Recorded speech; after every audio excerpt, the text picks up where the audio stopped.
So you might be familiar with this sort of armor, but how much do you know about all of this sort of armor? What about all of these cool tools? Or this altar that turns Starlight into even better armor? Well, that is what you're here to learn today. Welcome to Silent Gear. So let's start at the very beginning. There are actually 3 different ways to get started with this mod. The first one is to make something called a template. Now the template is basically a one-time craft. If you want to get something started and you just want to make, say, a sword, then a template is going to do that for you. But if you want to mass produce anything, then it's not going to work very well. The first thing you want to make is one of these stone anvils. Now these are incredibly cheap, just take 3 cobblestone and 1 dirt. You then want to make some sort of knife. Now the one that's recommended for Silent Gear is just this crude knife, because all you need is some sort of cobblestone, and then in here you need cobblestone, dirt, and a stick. So very nice, easy crafting recipe. But it is worth noting that you can basically use any knife from any mod that you've got installed. So you've got Farmer's Delight, Aquaculture, all of those will still work for you. Then all you want to do is stick a log onto the stone anvil you've crafted, right click it with the knife, and you will get yourself some templates. But now we've got these templates, what do we do with them? Well, as you can see here, these have all got different patterns on them. Let's use the sword for an example. If we go into the sword template, you can see the crafting recipe almost exactly mirrors what you would use for a normal sword. So we use 2 template boards and a stick, and if we were to use, let's say, the pickaxe, you would do 3 template boards and 2 sticks. Now once you've got this sword template, you need to make the most important decision, and that is, what are you going to make your sword out of? Now, of course, you can play it safe and do things like wood, copper, gold. Those are all fairly early game options. Or if you've got a bunch of other mod packs installed, might be worth checking out whether or not they will work as well. I have made a platinum sword before, which was really cool. For the purposes of today though, we're just going to use an iron sword, so let's just put a couple of bits of iron on. And you will see that this actually creates an iron sword blade and not the full iron sword that you would have with vanilla. Now these parts are incredibly important to understand because they are basically the building blocks for this entire mod. If you understand parts, you honestly understand Silent Gear. So in order to get a tool, for example a sword or a pickaxe, you're going to need 2 things. The actual blade part, and then a tool rod. And once you have these, it is literally as simple as just putting it in a crafting grid together and you will get yourself an iron sword. Something you may notice is that the normal iron sword from vanilla Minecraft and the iron sword from the Silent Gear mod have exactly the same stats. So at this point, you might be thinking, hell, what even is the point of making the Silent Gear sword? Well, there's a couple of main reasons you'll want to do this. The first one is that you actually get a couple of additional properties. So if we look at the iron sword, you don't get anything extra with that. However, if you go for the Silent Gear one, you have 2 additional traits, malleable and flexible. And if you hold shift and control, you can see what those do. And for both of them, it says that they occasionally take less damage. This is essentially the same as already having some unbreaking on your sword. So this sword currently has 145 durability, so if we hit this dummy 10 times, it should get us down to 135. But you will see it actually only takes us down to 140, which means that we've essentially doubled the durability of this sword compared to what we would get in a normal vanilla sword. But now the one that you're probably more familiar with is if we get this all the way down to 0 durability, then it's not actually going to break entirely. What actually happens is it just goes into a broken state, whereas your normal iron sword will disappear as soon as it is broken. And what's really cool about this is we have an early game way of repairing it. And that is that you can make these really cool items called repair kits. Now once again, these are crafted fairly similarly to the tools. You just need some template boards and some stone and a stick, and you can make the very crude repair kit. How the repair kits work is you basically fill them up with different materials, and then you can carry them around and repair your tools very easily. Now they do need to match with whatever item you're repairing. So let's take the iron sword. We're going to need to fill this up with iron. So all we need to do is keep filling this up, and you will see that the amount of iron is actually going up in here, and this can hold up to 8 iron. And once you have your 8 iron, you can simply use that repair kit with the iron sword, and it will fully repair the sword. And as you get further and further on in the game, you can upgrade these repair kits. So you start with the very crude one, which can only have 8 materials, and it has a little bit of a bonus of 30% to repair efficiency. But as you go up, you can make more and more advanced ones. The one I would recommend getting as soon as possible is just the sturdy repair kit, because that holds 32 items and will prolong your mining trips massively. Now that is your basic overview of parts. Now you might be thinking, what are these blue things around the edge? Well, those are blueprints, and they are basically reusable templates. In order to make them, you're going to need this blueprint paper, which is just paper and blue dye. Fairly intuitive. And then you'll notice if we look at the sword, you just have blueprint paper where the templates were, and that's exactly the same for the pickaxe. So there's nothing too different except for the fact that you can produce these multiple times rather than it disappearing as soon as you craft something. So we've covered the fact that you can repair the items better and they take less durability, but I haven't even shown you the supplementary crafting. There are different things that you can actually add to your tools to make them even better. Let's take the grip upgrade, for example. So if we use a grip blueprint and some leather, that will give us the leather grip, which we can then go and put onto our sword. Now, what that's going to do is it's going to give us the flexible 3 trait, and it's going to increase the attack speed. So the flexible ones that we had before, as we saw, it gave you slightly less durability damage, but this will increase it from flexible 2 up to flexible 3.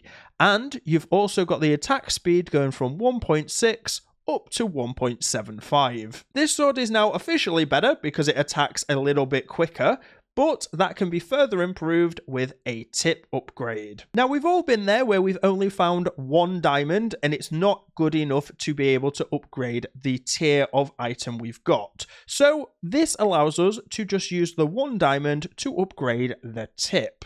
Now, if we combine that with the sword that we have, we will get a diamond tip sword. And as you can see, that has increased the damage by 2. That is a nice 33% damage increase. Not only that, but the durability also jumps up to 506 instead of the 250.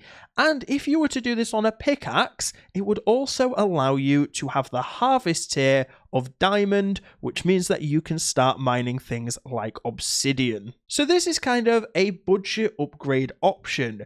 It means that you use less resources to upgrade your gear, however it doesn't come out quite as good as if you were to replace the entire of the blade. So that is basically how tools work in Silent Gear. However, there are a few things that have a little bit of a special function. So let's just grab a few of them. Let's get the prospecting hammer, the saw, the excavator, and the normal hammer. And now, let's go on a little bit of a field trip. So first up, let's have a look at the saw. So the great thing about the saw is if you want to chop down a tree, you only need to use the saw for the bottom log and it will cut down the entire tree for you. And you can do this on all sorts of shapes and sizes and it will work extremely efficiently. And what's really good about it is it barely uses any hunger, whereas something like Vein Mine may take your hunger very, very quickly. Now, the excavator does something very similar, but it does it with dirt, so you can easily make yourself dirt tunnels.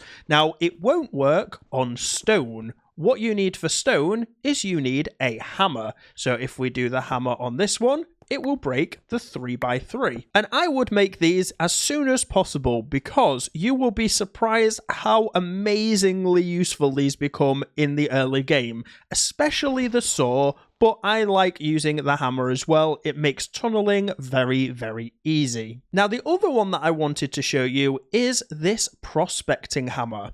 Now, what it does is if you right click, it will tell you what ores are over there. So on here, it says that there's dark ore. So if I start mining this out, we should be able to find the dark ore. There it is. Nice and simple. And it allows you to find things much, much quicker. But where this becomes really useful is when you're digging for diamonds. Because let's have a look here.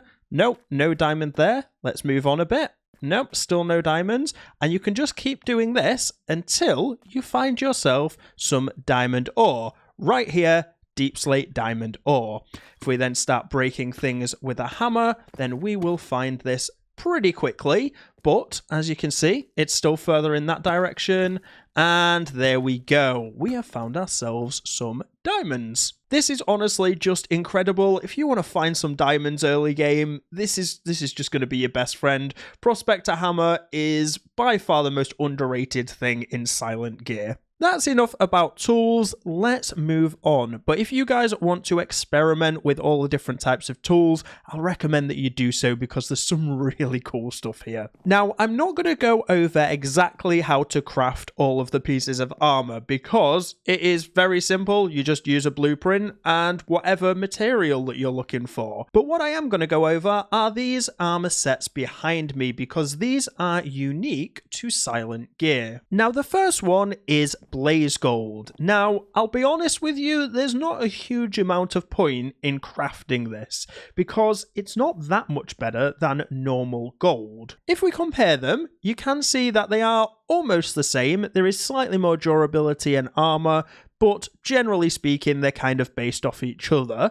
However, these are much more expensive to make. Blaze Gold requires blaze powder, which means you need to be in the nether and killing blazes anyway. But why is that a bad thing? Well, because of the next one that we're going to look at, and that is the Crimson Iron. Now, if we compare the Crimson Iron and the Blaze Gold, you will see that the Crimson Iron has a significantly higher armor rating. You're looking at 7 armor and 2 toughness compared to the 5 armor and 1 toughness. The one difference, though, that does make Blaze Gold slightly better in some circumstances is it is better magic armor. However, generally speaking, you're going to be taking physical damage anyway. The Crimson Iron also has much lower durability loss, it has higher durability, and it is even easier to enchant, which is kind of a little bit crazy. And what makes it more weird and wonderful is how easy this is to get in comparison. If we bring ourselves to the nether and have a little bit of a walk around, you'll see that there is actually Crimson Iron absolutely everywhere. There's so much of it around. As long as you're around Netherrack, you'll be able to find this quite easily. And I would say that just mining those up and then smelting them is going to be significantly easier than going and finding a nether fortress and fighting a load of blazes. But that does bring us on nicely to this piece of armor, and this I would say is probably your ultimate mid-game armor, and that is Crimson Steel. As you can probably guess, Crimson Steel is basically a better version of Crimson Iron. It has an increase in durability, it has an increase in armor, and it also has an increase in magic armor, which is fantastic. However, it also has a hidden ability, which I absolutely love, called Flame Ward, which if you are wearing a full set of Crimson Steel, you no longer take fire damage. Which I will say comes in very useful, especially if you're trying to traverse the Nether. Now these ones do require blaze rods, so make your crimson iron, go over to a fortress and then make your blaze rods into crimson steel, and you should be pretty much good to go. It's going to make life so much easier for you. So those are your 3 nether items. Now once you've completed the nether, you can move on to the end armors, and those are your Azure Silver, your Azure Electrum, and your Tyrian. This is where things start to get a little bit wild, because as you can see, we already have more armor than just the vanilla armor, but this goes even further. So when you're in the end, you're going to be looking for these purple bits of ore here called Azure Silver. Now it's really worth noting you cannot mine these with a standard diamond pickaxe. You need a netherite pickaxe to be able to get the Azure Silver. Now while you're here, you're also going to want to pick up some ender pearls because you're going to need quite a few of them to make the next few sets of armor. Now Azure Silver is kind of similar to Blaze Gold because it has really good magic armor, significantly better magic armor than even the Crimson Steel does, but the general armor is slightly worse, and it also has less durability. So what you'll find is that this would actually be a little bit of a step down, but it's a good stepping stone for the next piece of armor that we get, which is the Azure Electrum. Now, this is where things get a little bit interesting, because Azure Electrum has some wild properties. For a start, it gives you crazy speed. So if you put Azure Electrum on, you are actually running significantly faster than if we were to take it off, and then it's kind of like a slow meander through a woods. And the magic armor is kind of crazy because it has 19 magic armor for each piece. That's 76 magic armor, whereas if we compare that to the Crimson Steel, which only has 40. So it's almost twice as good as Crimson Steel for the magic armor. Now making the Azure Electrum is pretty simple. You just need the Azure Silver that we got before, a little bit of gold, and an ender pearl. Now it's showing you a bunch of different ender pearls here, but any ender pearl will do. So it gets to the point where you'll end up with multiple sets of armor that you're probably going to want to use for different things.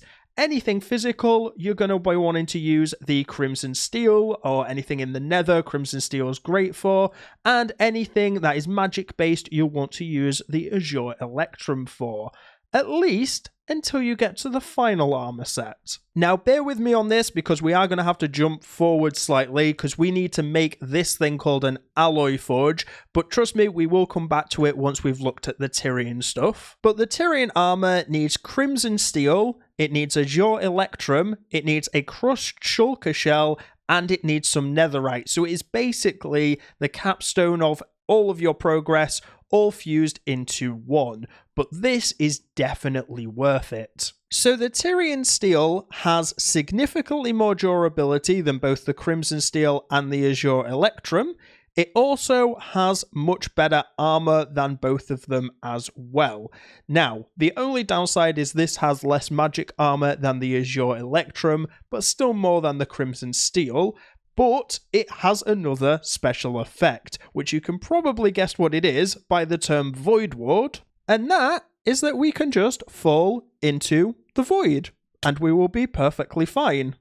Well, we took a little bit of damage, but generally, we will be perfectly fine, and we will slowly float back up. Just make sure you have a way of getting back, because sometimes it doesn't take you quite high enough, and you will still take a little bit of damage every time you go down. But the great thing is, you don't fall into the void, and you get to keep all of your stuff. So those are your 6 Silent Gear armor sets. But if you thought we were done there, you are very wrong. Let's go back to our friend, the Alloy Forge. Now, the Alloy Forge does a couple of things. Firstly, it can make things a little bit cheaper. For example, if we look at the Blaze Gold, you'll see it's 1 gold and 4 blaze powder, but if we go to the Alloy Forge, it's only 2 blaze powder. Makes it much cheaper to be able to manufacture. But the real power comes in creating your own alloys because there is some crazy stuff that you can do. The most powerful of which is what happens when you combine refined obsidian from Mechanism with the Tyrian steel. So if we put these in here, it will actually make a refined obsidian alloy.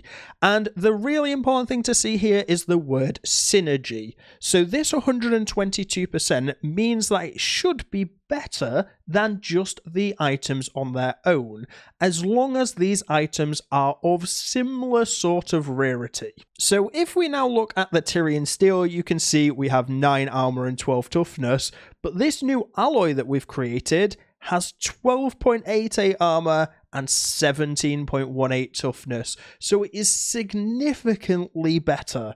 However, it doesn't have quite as much magic armor, but that seems to be a sacrifice that we just have to make at this point. The great thing as well though is it keeps the Void Ward, which means that this will still protect you from falling into the Void. The traits tend to carry over from the different alloys that you make. Now, one really cool one that I also like doing is combining the Tyrian with the Crimson Steel, because this has pretty good synergy as well. It doesn't have quite as much armor as the refined obsidian alloy, but it does have both Void Ward and Flame Ward, meaning that you are immune to both fire and void. If you are constantly falling off things, this is just the best armor for you, just hands down. Or, you know, we can just go a little bit silly with it and make a ridiculous alloy from all of the Crimson Steel, the Azure Electrum, the Tyrian, and the Refined Obsidian, which gives us immunity to the Void, immunity to fire, gives us the extra movement speed, and gives us a lot more armor. If we compare this, the Tyrian, which we thought was amazing, of 9 armor and 12 toughness, this now has 12.9 armor and 16.68 toughness. Now you can try all different sorts of combinations, you'll probably find ones even better than what I've made, but this is honestly just a lot of fun, and it's worth noting you will get different results depending on the order you put them in, not just the actual items you put in. It's weird, just go experiment with it because that is the best way to find it out, but this armor's pretty cool and we haven't even got to improving it yet. Let's go over that now because this armor is great, but it's not even close to what we can get it to. So the first thing we can do to improve our weapons and armor is to use this material grader. Now this won't work on completed armor, it has to be done on the raw material itself, such as a Tyrian steel ingot. Now the recipe isn't particularly expensive, you do need some blaze gold, but that should be not too difficult for you to get, so you don't have to wait until you're in the end game to be able to grade materials. Now how this works is you just put in some sort of material, so we'll use the Tyrian steel, and some sort of catalyst. Now there are 3 catalysts, you've got glowing dust, blazing dust, and glittery dust. The glowing dust, really cheap, you just need some glowstone, some nether quartz, and a stick, and you can get 4 glowing dust. The blazing dust, surprisingly enough, requires you to make some blazing gold, so you need the blaze rods, and then use that with some glowstone, and you'll get the blazing dust catalyst. Now, the glittery dust is a little bit more complicated because you need nether bananas. Now, you can find these in chests, especially in the nether. However, your best way to do this is to chop down netherwood trees, and there's a chance that it will drop a banana. Other than that, you just need popped chorus fruit, so you're going to need to go to the end, and usual glowstone, and this one does emerald shards, which just come from emeralds. Now when you put one of these catalysts in here, after a little bit of time, it will give you some sort of grade. So in this case, we got a B tier. Now you can get anything from E tier all the way up to triple S tier and then max tier. So there is quite a wide spectrum, but the higher tier catalyst that you use, the more likely you are to get the better tiers. So let's have a look. We got another B tier and we got a D tier. But if we have a look at the difference, when we have a look at the B tier, you'll see there's 26 armor, which is only 25.5 for the D tier. And basically, every stat is slightly worse. It is worth noting though that even the D tier is better than the ungraded amount. So it goes from 25 to 25.5. So it's always better to grade than it is to not grade. Now, once you've got a grade, you don't need to worry about it being stuck there. So let's take the D tier. We can put that back in the system and put another catalyst in, and that will regrade it. And this one has regraded it to double S, so this is fantastic. And you can see just how much of a difference it makes. We get 3.75 extra armor here. But what is great is if you've got something like a B tier and it rolls something that's less than B tier, it will not regrade it. So that gave it B tier again. It just stays like that. This one is going to do D tier, but it just still stays as B tier. So you can keep feeding it back through over and over again until you get them to the highest tier that you want, or you run out of catalysts. Now, to show you how much of a difference the catalysts are going to make, I'm going to set up a little bit of an experiment here for you. I have set up 3 graders. One has the tier 1 catalyst, one has tier 2, and one has tier 3. And what we're going to do is we're just going to put a stack of ungraded Tyrian steel into each one and see what difference it comes out with in terms of grades. So now that these have ran for a while, let's check on the results. So the tier 1, we got a lot of A, B, C, D, and E, so no S tiers at all, and we got the highest focus around C tier.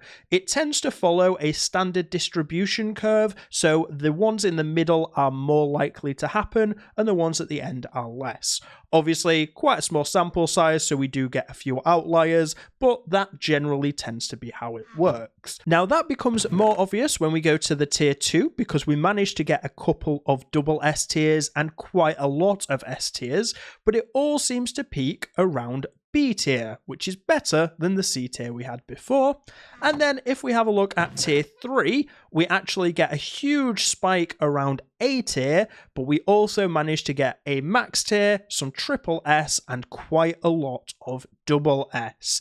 And we seem to get the lowest at D, so not even a single E tier.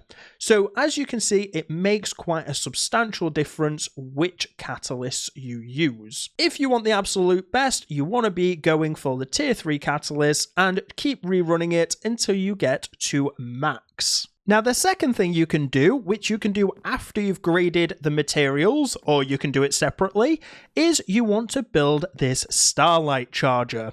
Now, the Starlight Charger is quite impressive because it just uses Starlight to charge the item that you're putting in. So fairly simple.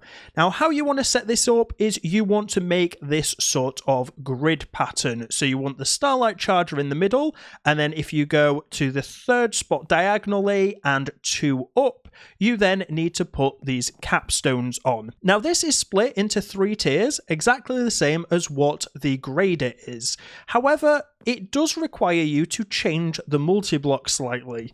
So if you're doing tier 1, all of these corner ones need to be blocks of crimson steel. If you're doing tier 2, they all need to be blocks of Azure Electrum, and if you're doing tier 3, they need to be blocks of Tyrian steel. It also has 3 tiers of catalyst. Now, these are different catalysts. Make sure that you are using the right ones. These ones are Blaze Gold Dust, Azure Silver Dust, and Star Metal Dust. And what you want to do is you want to match these up. So you want the crimson steel at the top when you're using the Blaze Gold Dust. Now, the great thing about this is it doesn't have the same RNG. So if we just put in the tier 1, we wait for this to slowly go down and convert this max Tyrian steel into a charged version, you'll see that it gets a Star Charged 1 attribute.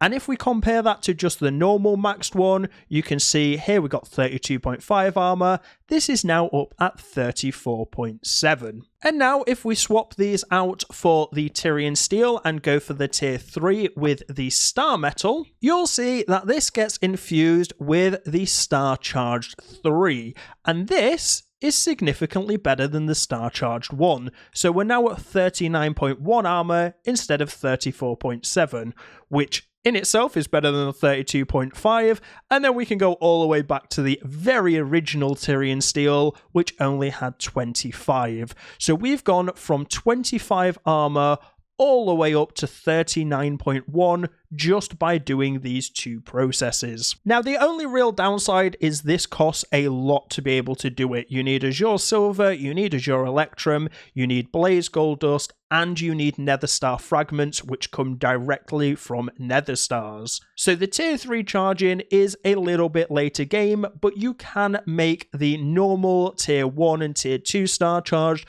much earlier than you can the tier 3. So that is basically everything you need in order to get started and hopefully to master Silent Gear.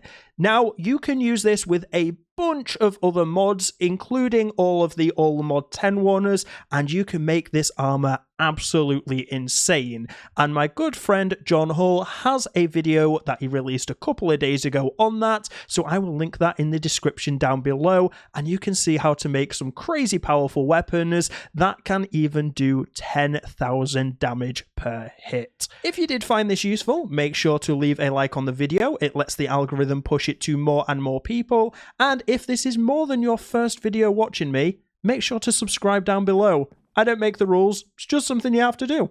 Thanks very much for watching, everyone. I've been Hellfire Mage, this has been Silent Gear, and I will see you next time.